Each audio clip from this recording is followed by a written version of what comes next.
Quand on est entrepreneur, on doit rester en mode agile. Finalement, le Covid, c'est un bon test pour ça. Et là, on doit aller chercher très loin en nous, j'ai envie de dire dans nos tripes, pour pas se laisser abattre et puis continuer, quoi.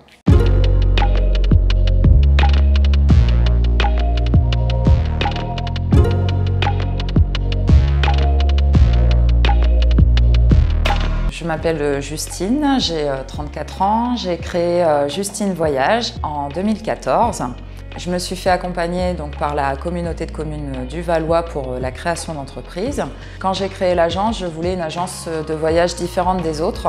Donc je suis agence distributrice et créatrice de voyage. Je ne travaille que sur rendez-vous.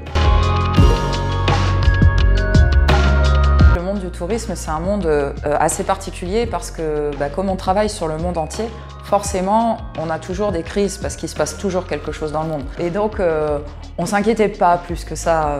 On se disait oui, ça va passer. Et là, il y a eu Crépy-en-Valois qui a fait la une des journaux. Et puis là, l'annonce du confinement. C'est assez choquant parce que c'est une première. On a été quand même dans l'action la première semaine du confinement parce que nous, l'objectif, c'était de rapatrier nos clients et d'annuler les partants qui devaient partir cette semaine-là. Donc il y a eu beaucoup de boulot et quand il y a du boulot, finalement, on est dans l'action, on n'a pas trop le temps de réfléchir.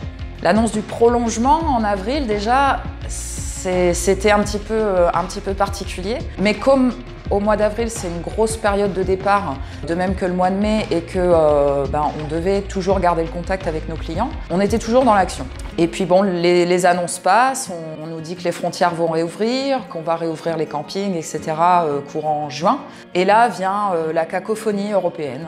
Aucun pays ne fait la même chose, aucun pays ne prend la même disposition.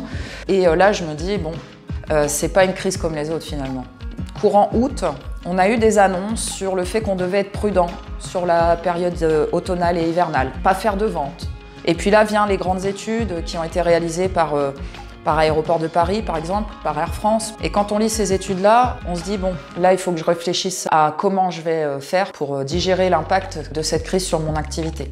Au niveau de l'aspect financier, forcément, quand vous êtes à moins 86% de chiffre d'affaires, il y a des choses qui sont un petit peu compliquées. Donc, on commence dans un premier temps à raboter sur tout ce qu'on peut raboter en interne. On va chercher les dispositifs qui ont été créés spécifiquement pour le Covid, notamment donc, le fonds de relance régional. Et puis là, on a toujours l'accompagnement de la CCPV. On peut échanger sur le projet. Je vous avoue que c'est une bouffée d'oxygène. Et donc, au bout d'un moment, on se dit comment je vais faire pour pouvoir rebondir financièrement aussi. Quand vous êtes suivi et quand vous êtes soutenu, ça donne un bon coup de pouce pour pouvoir se dire je vais repartir. Pour pouvoir survivre à cette crise qui est sans précédent dans le secteur du tourisme. Forcément, il faut prendre des décisions qui sont dures. Donc moi, j'ai dû me séparer de mes 3 salariés. Au moment où on croit que tout est fini, en tant que chef d'entreprise, il y a toujours une petite voix qui vous dit « non, c'est pas fini, je vais pas abandonner comme ça ». Et là, on trouve un second souffle et le cerveau se remet en marche. Et là, c'est vrai qu'on se dit « bon, ok, ça va durer 4 ans, 5 ans, qu'est-ce que je fais ?» Alors moi, je me suis dit, je vais redémarrer toute seule. Mais c'est pas suffisant. Il faut que je cherche d'autres sources de revenus pour faire vivre mon entreprise. Et donc là, se pose la question de qu'est-ce que je sais faire. Donc moi, personnellement, j'ai fait un bilan de compétences. Ça m'a beaucoup aidé à me poser et justement à retrouver la réflexion pour prendre des décisions. Et donc j'ai créé une deuxième activité où je fais de la sous-traitance pour des très petites et moyennes entreprises en vente et communication. J'ai travaillé sur un projet pour devenir centre de formation en création d'entreprise pour pouvoir accompagner de jeunes créateurs. Et donc là, on repart dans les projets. Le fait de se réinventer, c'est continuer d'avancer. Quand on est entrepreneur, on doit rester en mode agile. Et je pense que c'est finalement le Covid, c'est un bon test pour ça. Et là, on doit aller chercher très loin en nous, j'ai envie de dire dans nos tripes, pour pas se laisser abattre et puis continuer, quoi.